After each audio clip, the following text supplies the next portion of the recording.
And now, let's take you to Paris, Direction Paris, qui abrite le salon technologie Vivatech. Le président français Emmanuel Macron et Paul Kagame, le dirigeant rwandais, ont assisté à l'ouverture du salon qui met l'accent cette année sur le développement du spectacle. Notre journaliste Bridget Ogwe est là-bas pour nous. Jerry, notre journaliste Bridget Ogwe est sur place pour couvrir l'événement. Elle est donc en ligne avec nous. Bonjour Bridget.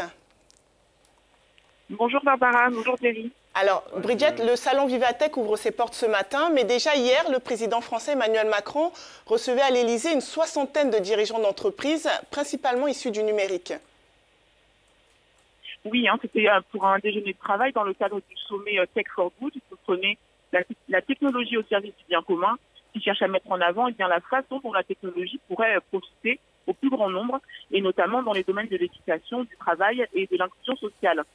Emmanuel Macron a ensuite reçu en entretien personnel 4 PDG américains qui seront présents aujourd'hui à Vivatech. Le premier d'entre eux, c'est Mark Zuckerberg, le PDG de Facebook, qui a été entendu, on le rappelle, par le Parlement européen sur la question de la protection des données personnelles. Donc après le scandale de Cambridge Analytica, on ne sait pas si la question sera abordée lors de ce salon aujourd'hui. On le découvrira certainement lors de son entretien exclusif avec Maurice Lévy, le cofondateur de Vivatech.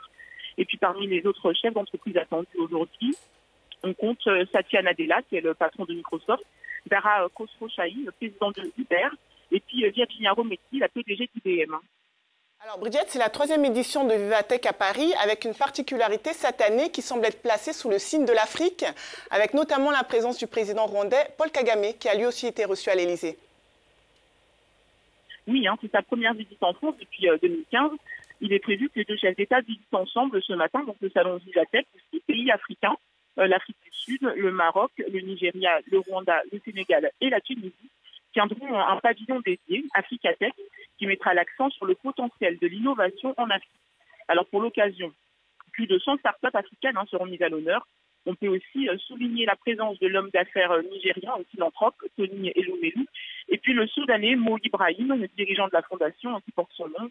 Les organisateurs ont vraiment voulu placer ce rendez-vous sous le signe d'une coopération économique et insister sur le rôle des technologies dans le développement des continents. Alors, cette année, Bridget, plus de 80 000 visiteurs sont attendus porte de Versailles. C'est presque 2 fois plus que lors de la première édition. Comment va se dérouler le programme ? Alors, les 2 premiers jours, ils seront dédiés aux professionnels, avec plus de 300 figures de la scène numérique internationale qui viendront participer à des tables rondes pour discuter de l'impact et des nouvelles technologies sur la société. On attend aussi des personnalités féminines au parcours inspirant. Elles viendront, elles, pour encourager les femmes à s'engager dans les métiers du numérique. Et puis, le clou du spectacle, ce sera ce samedi, une journée ouverte au grand public. Et là, les visiteurs pourront s'immerger littéralement dans les technologies du futur, au programme des combats de robots, des plongées dans des univers de réalité virtuelle et aussi la découverte des véhicules et des taxis volants du futur. Donc voilà un programme assez prometteur. Merci Bridget pour ces précisions.